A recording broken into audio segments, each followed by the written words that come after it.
Bienvenidos participantes del quinto cuatrimestre de la licenciatura en Administración y Comercialización. Mi nombre es Antonio Saldaña y hoy tendremos la última sesión de este tema llamado Ética en la Empresa, Ética en los Negocios. Antes que nada quiero agradecerles la participación que han tenido durante todo este evento, lo cual pues significa que ustedes quieren avanzar y espero que puedan cumplir todos sus sueños y aspiraciones de la mejor manera y, por cierto, con muchísima constancia y ganas, porque este camino que ustedes han decidido tomar es muy importante para su desarrollo profesional y posterior, porque cuando uno se compromete a realizar algo y lo termina, es como se va forjando la verdadera personalidad del ser humano. Bien, pues bueno, vamos a iniciar entonces con esta sesión número 14. ¿Qué es lo que vamos a ver el día de hoy? Bueno, tenemos los temas de empresa, organización y negocio.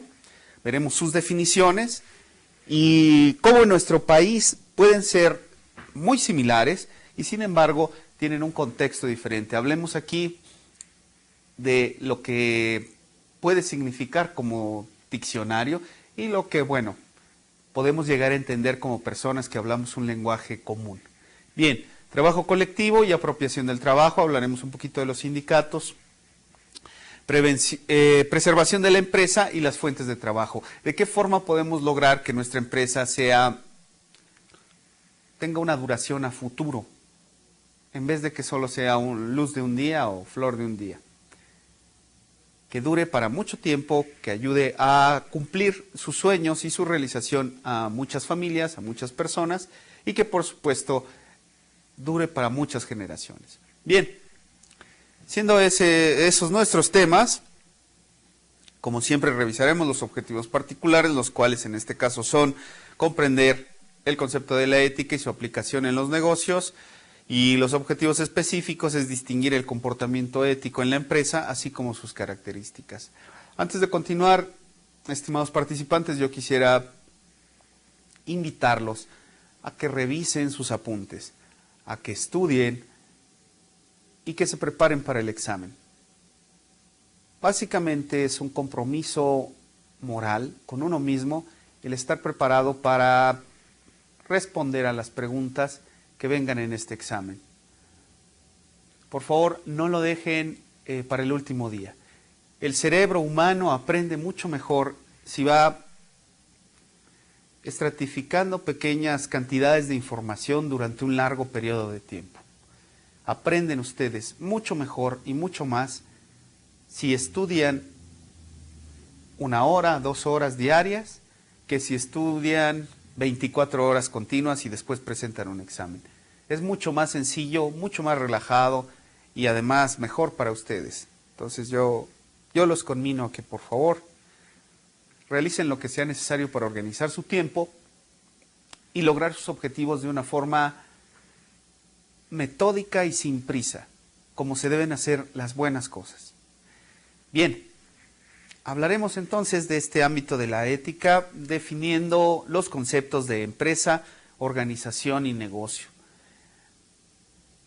Aunque la definición de diccionario de la Real Academia Española puede decir que estos son conceptos similares, para el uso común, para el lenguaje cotidiano, nosotros entendemos como negocio a un local donde se comercia, es decir, a un local abierto al público donde nosotros ofrecemos productos o servicios abiertos al público, es decir, un pequeño local, una microempresa.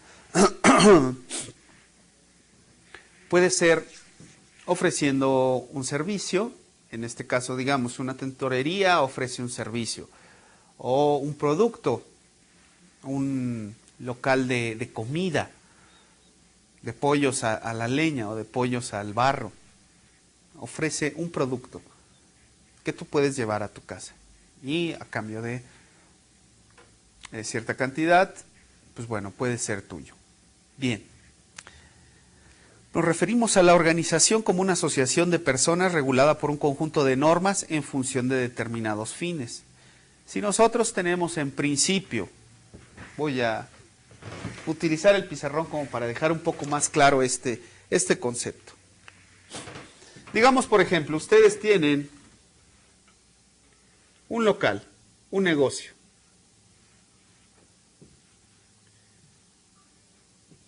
Ustedes ofrecen cierta cantidad de productos en ese local y en ese negocio. Lo empezaremos a llamar organización cuando ustedes hagan el crecimiento de este negocio y obviamente tengan socios comerciales o socios estratégicos. Digamos, por ejemplo, que ustedes en su negocio distribuyen alguna mercancía, puede ser alguna manufactura, comida, etcétera. En el momento en que su negocio empieza a crecer a tal grado que es necesario, digamos, mandar estas mercaderías o esto que ustedes trabajan a otros estados de la República o en todo caso a otros países, ya necesitan pensar en realizar alianzas comerciales.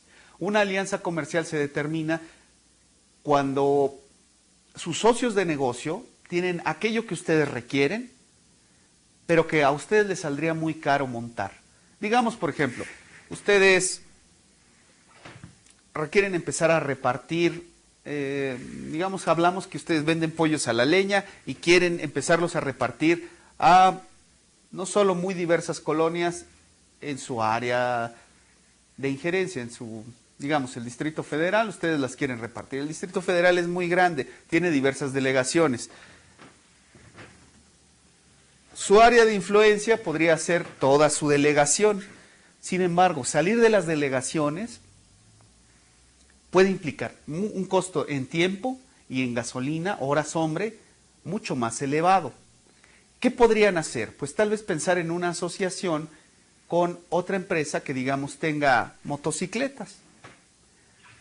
Es otra empresa que se dedica a tener motocicletas. Y estas motocicletas, bueno, parece bicicleta, pero imaginen que son muchas,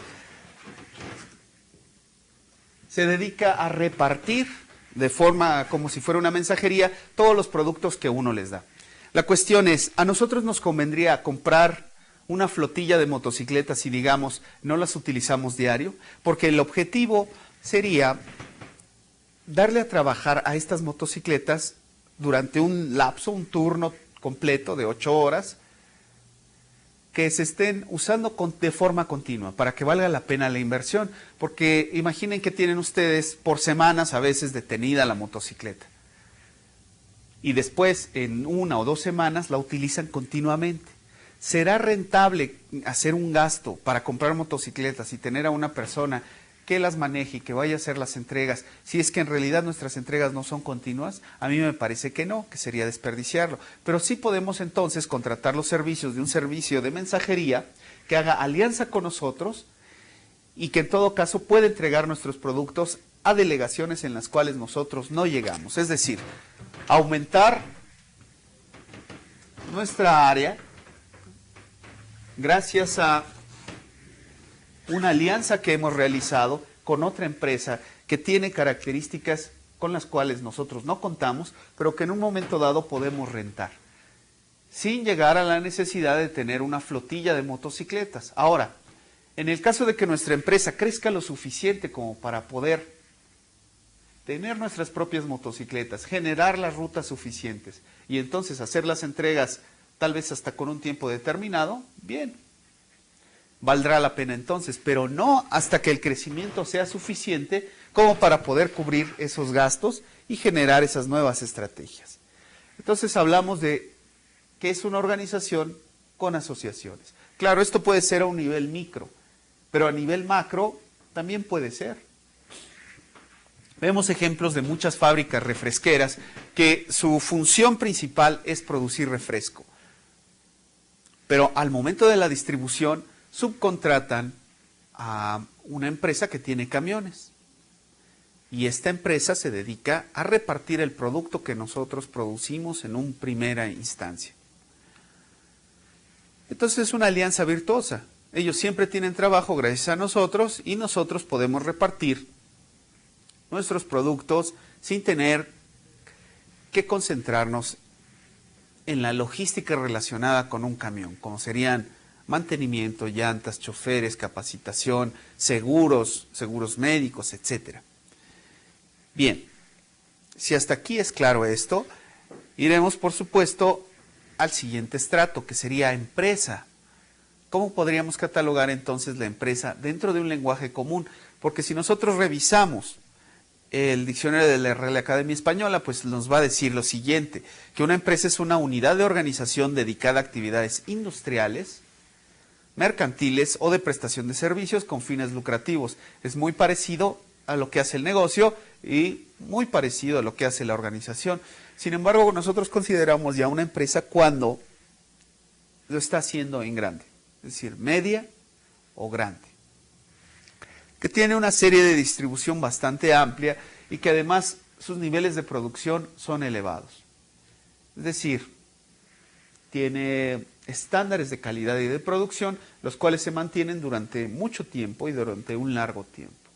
Hablamos de empresa cuando ya tiene una razón social cimentada durante varios años, no solo en la industria, sino en el ámbito social. Es decir, ya empieza a ser conocida por las personas que consumen sus productos y éstas han ido poco a poco aumentando el rango de clientes.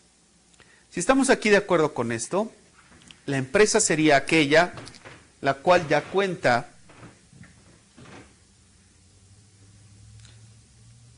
con muchas otras ramas para aumentar su industria. ¿Sí estamos? Hay muchas de estas.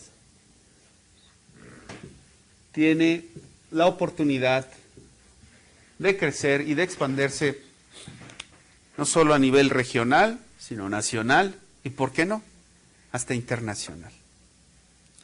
Bien, la pregunta aquí es la siguiente.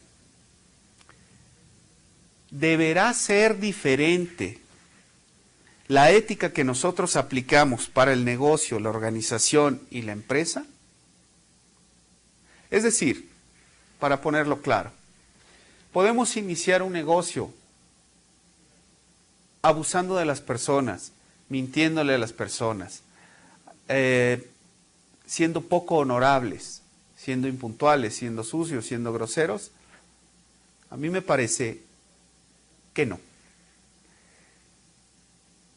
Ahora, al revés, si nosotros somos una gran empresa, una enorme empresa, ¿podemos entonces dedicarnos a abusar de empresas más pequeñas? A faltarles al respeto, a ser impuntuales, a tener comportamientos que estamos estructurados como poco éticos? A mí me parece que no. ¿Cuál es la regla de oro de la ética? Al final, evita hacer a los demás lo que no quieras que te pase a ti. Es decir, haz bien siempre, hazlo bien siempre. Ya sea que estés en la cima, que estés en medio o que estés hasta abajo, trata de que tu conducta sea impecable. Trata, porque somos humanos y somos perfectibles. Es decir, la perfección se intenta alcanzar. Y eso es lo que cuenta. Hay que hacer bien las cosas siempre. Y si por alguna razón no podemos lograrlo, bueno, hay que componerlo, corregir los errores y seguir adelante, hasta que ya no los tengamos. Ser previsor. Bien, para esto hay una anécdota que es muy curiosa. Un día, un conejo iba caminando por el bosque y vio en lo muy alto, en lo más alto de un árbol, que estaba un cuervo sentado, descansando, tomando el sol. El conejo le dijo al cuervo: «Cuervo, ¿me puedo sentar aquí al pie del árbol para tomar el sol junto contigo?» El cuervo le dijo desde arriba: «Sí, con todo gusto, adelante. Yo estoy descansando porque he realizado mi trabajo todo el día y desde aquí puedo estar bien». ¿Okay? El conejo se acostó a tomar el sol y cuando estaba más relajado y más dispuesto, pasó un coyote, lo tomó del cuello, lo mató y se lo llevó. ¿Cuál es la moraleja de esta historia? Si quieres descansar, a tomar el sol, asegúrate de estar en lo más alto. Para todos aquellos que somos conejos y tenemos que estar corriendo de un lado para otro, evitando que los coyotes acaben con nosotros, no es posible estar en descanso a menos que estén en su madriguera. Entonces tomen en cuenta esto, porque para que tú puedas decir, he terminado de trabajar, tienes que estar muy arriba, con mucha seguridad, y entonces tus necesidades tendrán que ser muy pocas. Bien, ¿cuál es la tendencia ética de todas las organizaciones a nivel mundial? Mexicanas, francesas, inglesas, o hacia dónde queremos que lleguen estas organizaciones, llámese empresa, asociación, negocio. ¿Cuál sería el comportamiento actual que se desea tener en una empresa? Bueno, primero que nada, las tendencias éticas son: hoy las organizaciones líderes consideran las cuestiones de sustentabilidad como clave para la competitividad. ¿A qué nos referimos con una empresa sustentable?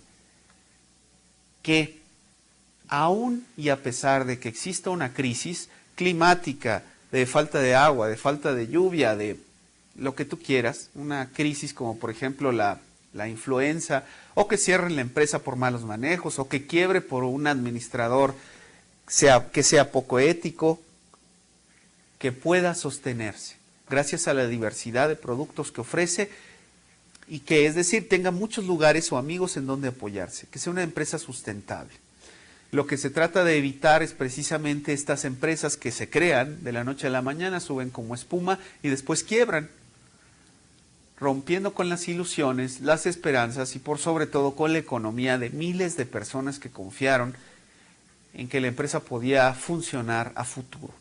Es decir, las empresas al día de hoy tienen que ser no como una gran ballena que va atravesando el mar y que es lenta en sus movimientos y que requiere de muchos productos para poder vivir, sino más bien como una gran manada de delfines en la cual todos buscan comida, entre todos se ayudan y son independientes, pero que han decidido estar juntos para enfrentar mejor los temporales. Es decir, pueden separarse, regresar, obtener su comida o obtenerla en conjunto. La idea es esta: hacer una red social, una sociedad de sociedades que a través de la tecnología puede compartir ideas, compartir clientes y mejorar su desempeño. Bien, existen ventajas y avances en la integración del criterio de sustentabilidad en sus productos y servicios principales. ¿Como cuáles podrían ser estas ventajas? Bueno, se enfatiza desde la dirección que las buenas prácticas contribuyen a mitigar los riesgos. ¿Cuáles pueden ser las buenas prácticas? Antes que nada hay que revisar las finanzas, hay que revisar a los accionistas, de dónde vienen, cuáles son sus intenciones con la empresa.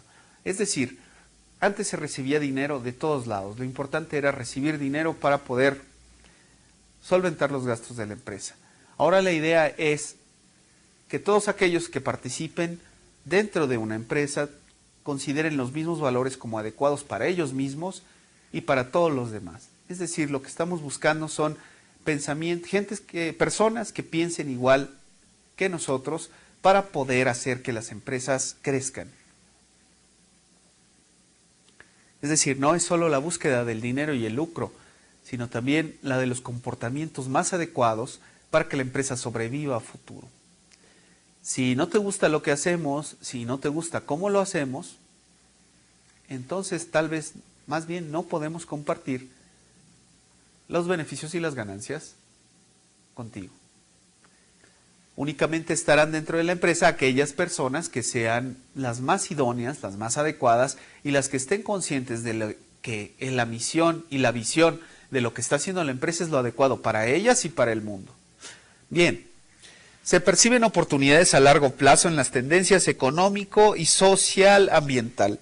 Hablamos hace algunas clases de la tendencia social, de la responsabilidad social corporativa, es decir, lo que busca la empresa ahora es mitigar los riesgos al medio ambiente, reducir la producción de basura, reducir reducir todos aquellos excedentes que pueden contaminar en un futuro la tierra, el suelo o el aire, porque sabemos y se ha visto que esto en un momento dado se regresa. Si tú contaminas el agua, los mares y los suelos de un lugar, de otro país, de tu entorno natural, eso se regresa en cáncer, se regresa en problemas sociales, se regresa en cuotas muy altas para el desempeño de tu empresa. Entonces la idea es evitarlo, la idea es no solo sacar la basura, sino clasificarla, separarla y por supuesto mitigar el daño que estamos haciendo a la ecología.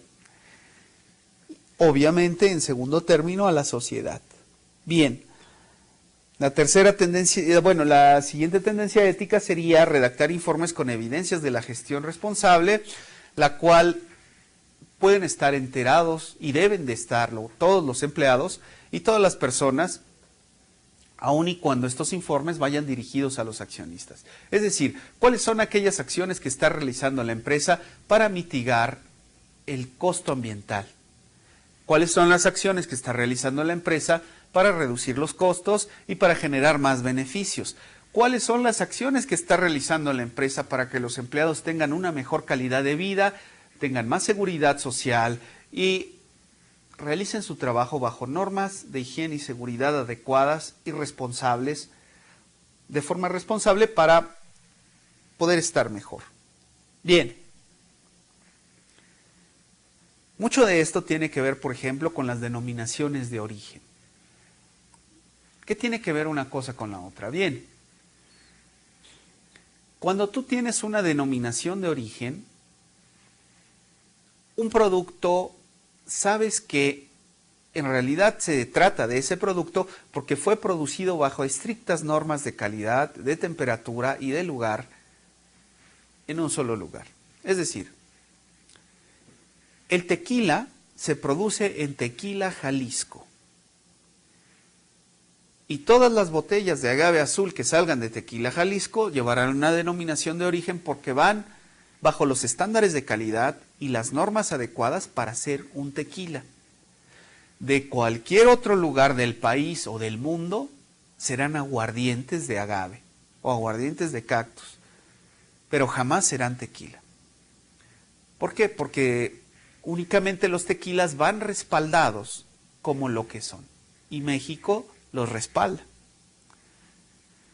Entonces, si algún día llegan a tomar tequila en Japón y la botella dice, este tequila fue creado en Osaka, no es tequila, es cualquier aguardiente, o tal vez alcohol con agua, pero de ninguna forma pueden decir que eso que no es tequila, aunque tenga el nombre,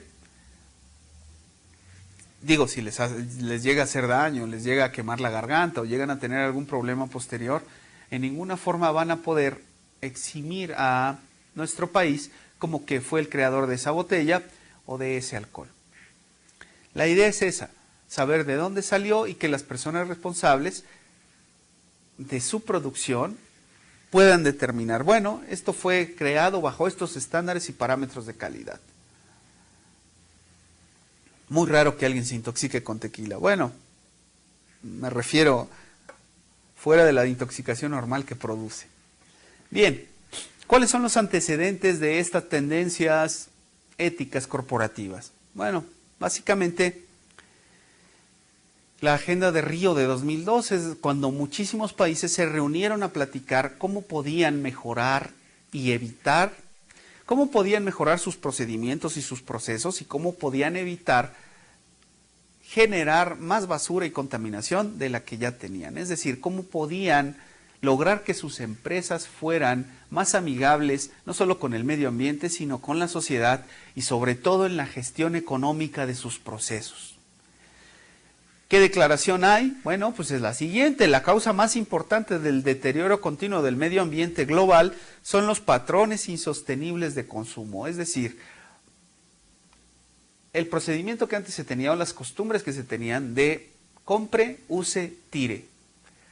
Compre, use, tire. Esto generaba muchísima basura y por lo tanto son empresas que no tenían ninguna ética ni con la sociedad ni con el medio ambiente.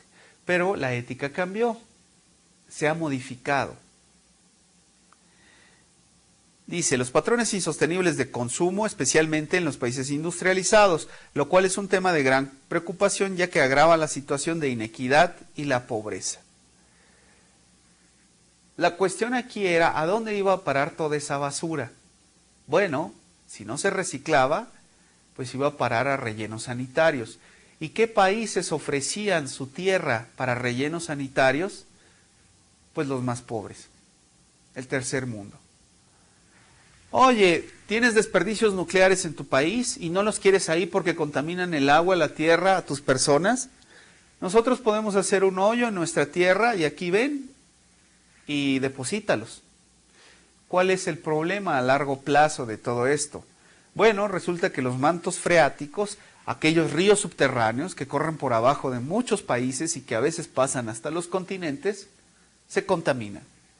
Si tú haces una gran excavación en un país y la rellenas con residuos radioactivos y después la tapas, eso poco a poco va permeando hasta las aguas freáticas, hasta las aguas más profundas. Y probablemente esa agua, donde va a desembocar, es en los países industrializados. Entonces, ¿qué es lo que sucede? El veneno que tú querías sacar de tu país regresa cambiado y de otra forma, lastimando a tu sociedad y a tus personas. Entonces la idea es dejar de tapar los problemas o de mandarlos lejos, sino combatirlos en el mismo lugar en el que se producen. Ejemplos de esto, Francia, por ejemplo, todos los desechos que salen de la ciudad de París son llevados a una planta de tratamiento y de reciclaje. ¿Qué es lo que sucede con los desechos orgánicos? En este lugar se convierten en metano. Y el metano se les vende a las personas como gas para sus casas, para calefacción, para las cocinas o para, bueno, los muy diversos usos que se pueden utilizar del gas comercial. A tal grado que la misma basura que produce la ciudad surte a más de un cuarto, a 2/4 de la ciudad. Es decir, 2/4 poblacionales. La idea es esta, aprovechar al máximo los recursos y evitar el desperdicio. La Declaración de Río en el principio 8 dice, los estados deberán reducir y eliminar los patrones insostenibles de producción y de consumo para promover políticas demográficas apropiadas. Va directamente a todos los países industrializados. Pero, ¿y qué pasa con aquellos países que están en vías de desarrollo, que desean industrializarse y que por lo mismo, como tienen una tecnología incipiente, que aún no ha llegado al grado de aquellos países que sí utilizan su tecnología al máximo y que es mucho más limpia y eficiente? ¿Qué pueden hacer? Ellos también necesitan, para crecer, en todo caso, contaminar un poco. La idea aquí es que los países más industrializados, ya con la tecnología, con el diseño, con las pruebas que han realizado, puedan implementar estas tecnologías en los países que aún no la han desarrollado. Es decir, nos llega lo mejor de lo mejor cuando no pasamos por ese proceso para el desarrollo. ¿Qué es lo que pasa aquí? Bueno, pues que los técnicos especializados tendrán que venir de otros países y la relación de dependencia continúa. En vez de desarrollar nuestra propia tecnología, la tenemos que pedir prestada a otros países.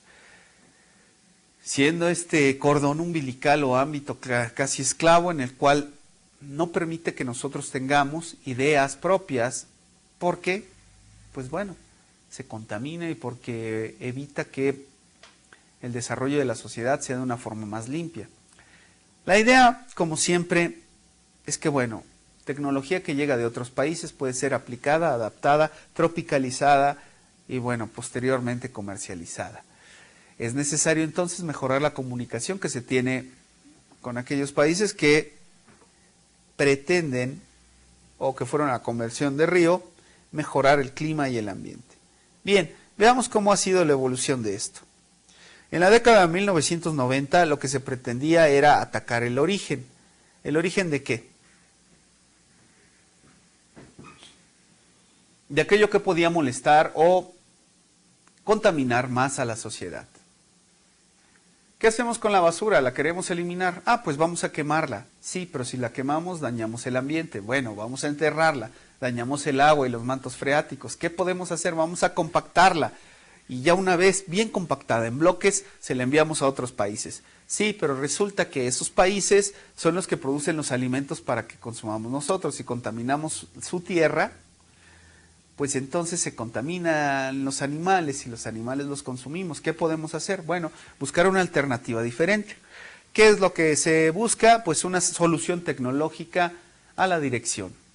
Es decir, aquella basura que se produce, aquellos desperdicios que se producen, hay que reducirlos al mínimo.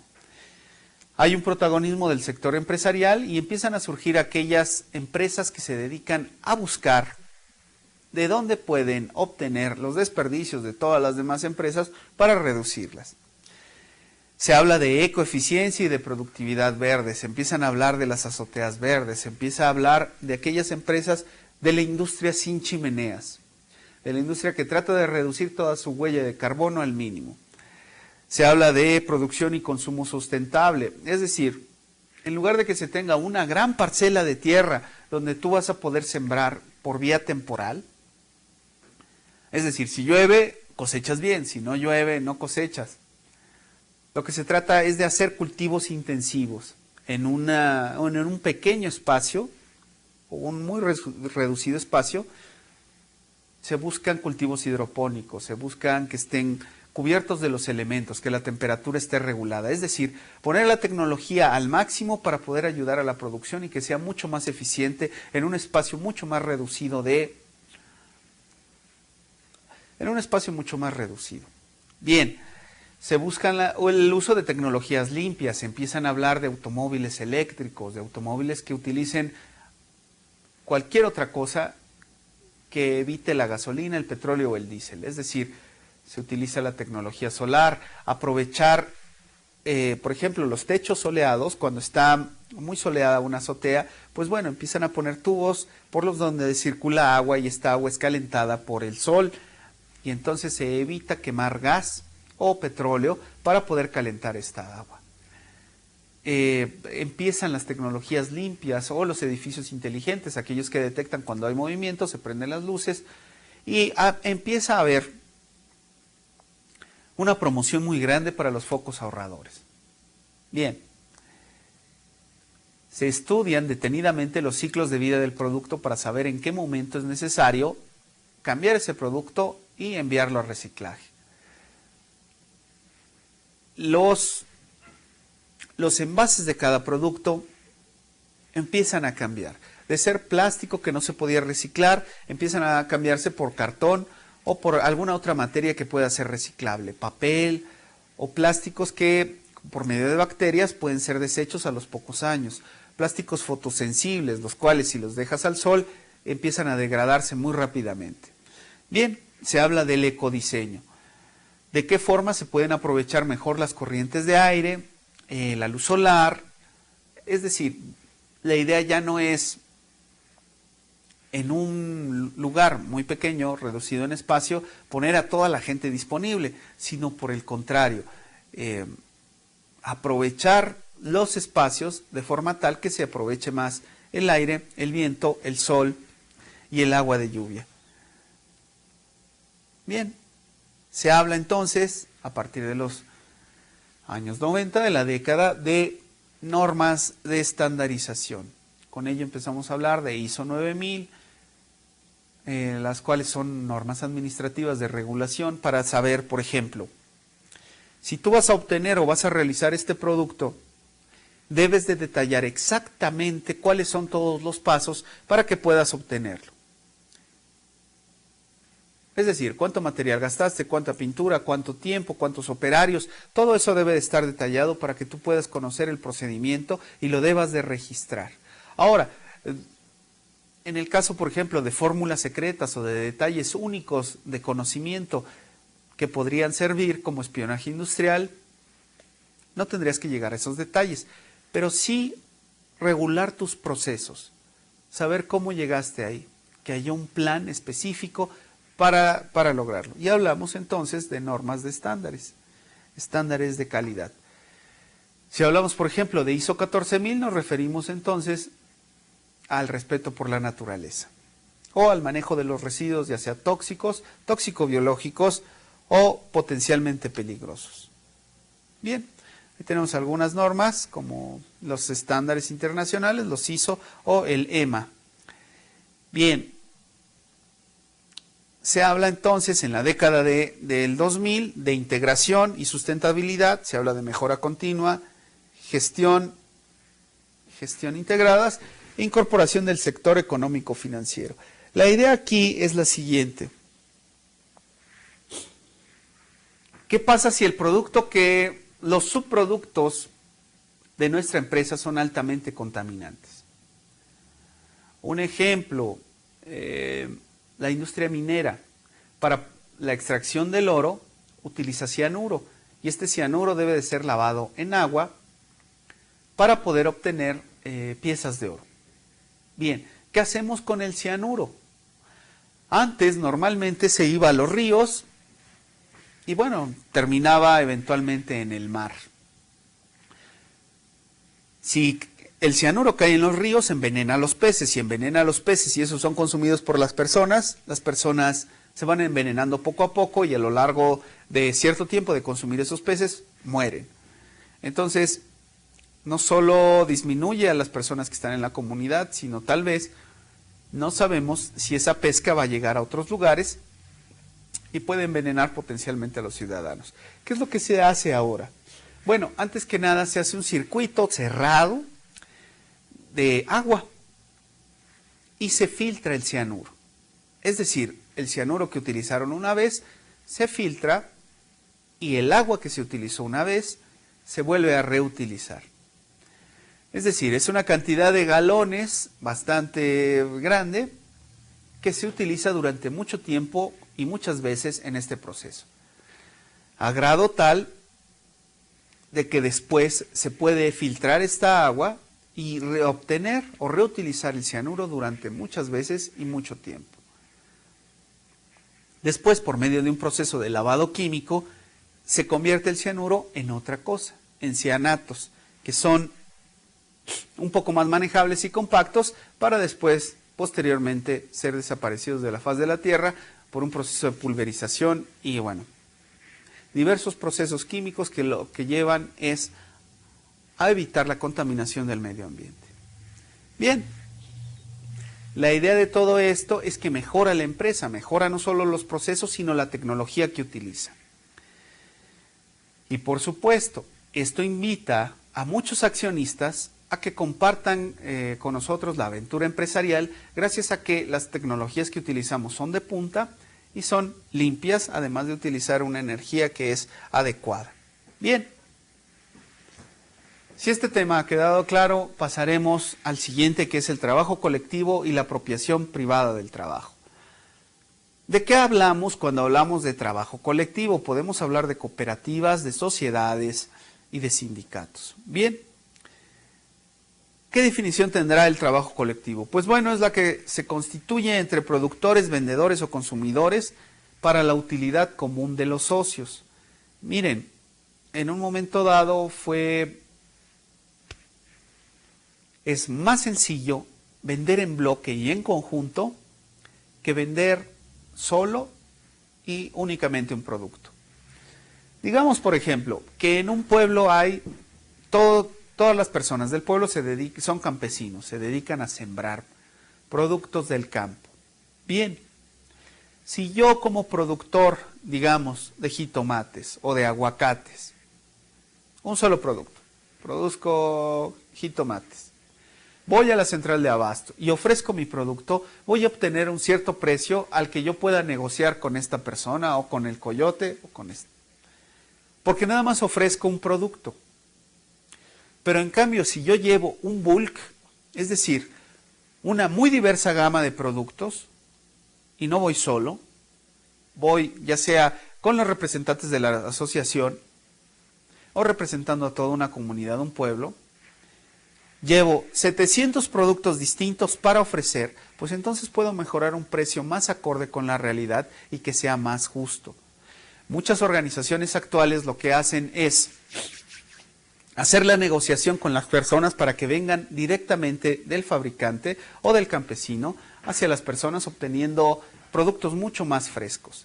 La idea es esta: la asociación hace la fuerza, y entre más asociados estemos, mejor sea nuestra red de contactos, más conozcamos a las personas, es posible mejorar. Bien, hablando de sindicatos. El sindicato, bueno, es uno de los últimos bastiones de los trabajadores en el mundo. Los sindicatos tienen como objetivo principal el bienestar de todos los miembros del sindicato, es decir, aseguran condiciones dignas de seguridad y de higiene laboral para todas las personas que están trabajando en una empresa.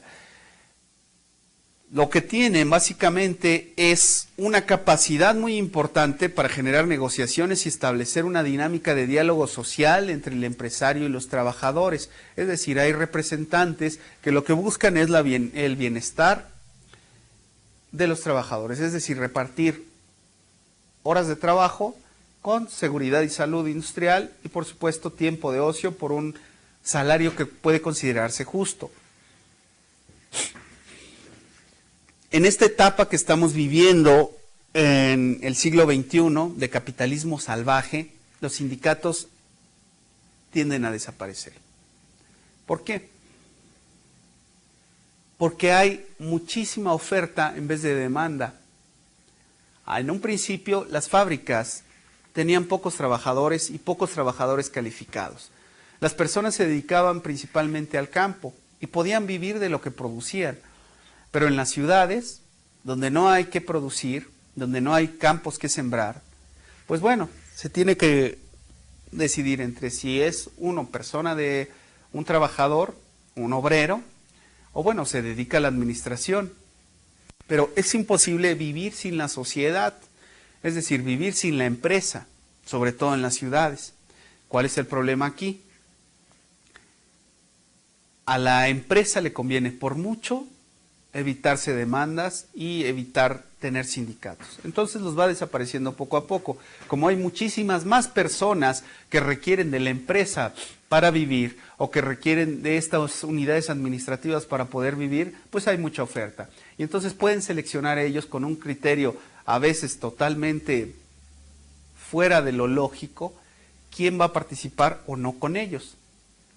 La idea es que ahora se seleccionen a las personas por sus valores y no por sus capacidades físicas, intelectuales, más bien, no por sus capacidades físicas, por su color de piel, o por su talla, o por su cintura, sino por sus capacidades intelectuales y por los valores que practiquen. ¿Cuál es la cuestión aquí? Vamos a ver cómo a través de estas décadas los sindicatos van a irse perdiendo y disolviendo. Si ustedes están en una empresa que todavía tenga un sindicato, por favor traten de enterarse de todo lo relacionado a este sindicato y de cómo pueden ustedes participar de forma mejor con él, porque se van a acabar. Y es necesario aprovecharlos mientras hay. Bien. El tema siguiente es la apropiación privada del trabajo. Con esto vamos a hablar de la teoría de propiedad-trabajo o de la apropiación del trabajo que parte del derecho natural. Esta teoría sostiene que la propiedad originalmente proviene de la aplicación del trabajo sobre los recursos naturales. Es una idea bíblica muy antigua en la cual, pues bueno, sobre todo por ideas protestantes, hablaban de que Dios le entregó al ser humano la tierra para que pudiera cambiarle y hacer de ella un lugar mejor.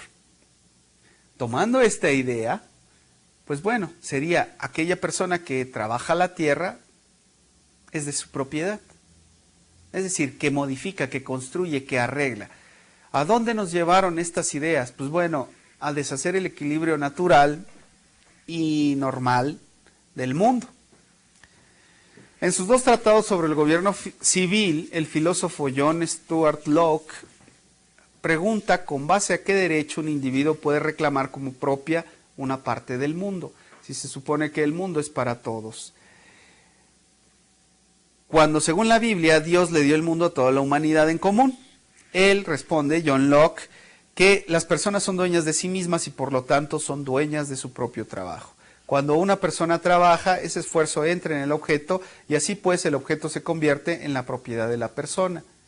Es como mucho la idea que tenía Emiliano Zapata cuando decía, la tierra es de quien la trabaja, porque lo que él quería evitar eran los grandes latifundios que no se estaban trabajando, o que si se estaban trabajando, debían de darle la cosecha al patrón y a partir de ahí les daban un salario. Es una idea como de que si yo trabajo este pedazo de tierra, yo lo he cambiado, yo he hecho que produzca, pues entonces es mío.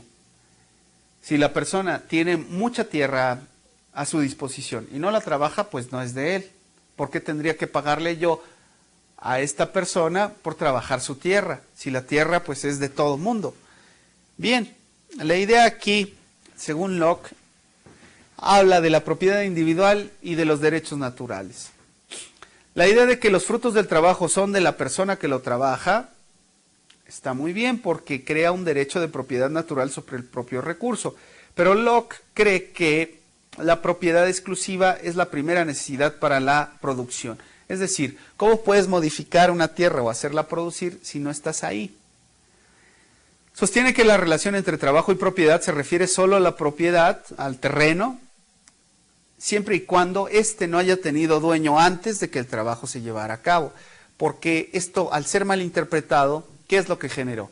Pues bueno, generó paracaidistas, personas que invadían los predios, personas que decían, bueno, pues si yo construyo mi casa aquí, por lo tanto le he dado un trabajo, pues es mío.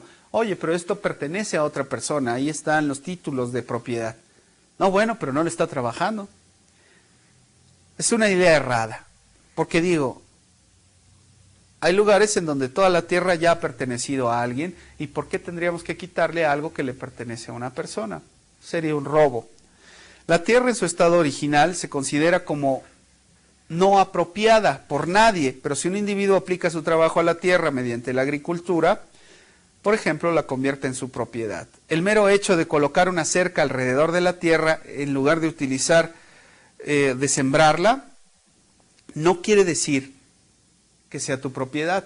Además de colocar la cerca, tienes que hacerla producir. Y entonces sí podrías decirlo, siempre y cuando no sea tuya.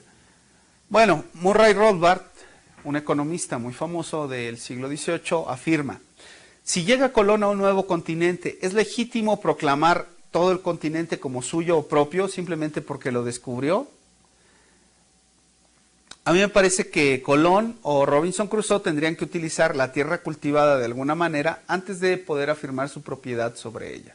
Es decir, si alguien llega a una tierra que aparentemente no es de nadie y dice, esto es mío, para que sea suyo primero tendría que hacerla producir, trabajarla. Y en todo caso, los frutos de ese trabajo serían suyos, pero la tierra en sí, pues es de todo aquel el que la trabaja. Cualquier intento de solicitar un nuevo recurso que alguien no usa tendría que ser considerado como invasión del derecho a la propiedad de cualquiera que se convierta en su primer usuario. Si hay una persona que tenga un acta notarial refiriéndose a que ese terreno, esa tierra es de él o de ella porque lo pagó, entonces estamos invadiendo un terreno, estamos cometiendo un ilícito. Bien, el último tema es la preservación de la empresa y las fuentes de trabajo. La idea general es lo siguiente. El pacto general o la tendencia de las empresas hacia ser más éticas es como sigue. Primero que nada, todas las empresas deberían proteger y respetar los derechos humanos proclamados a nivel internacional.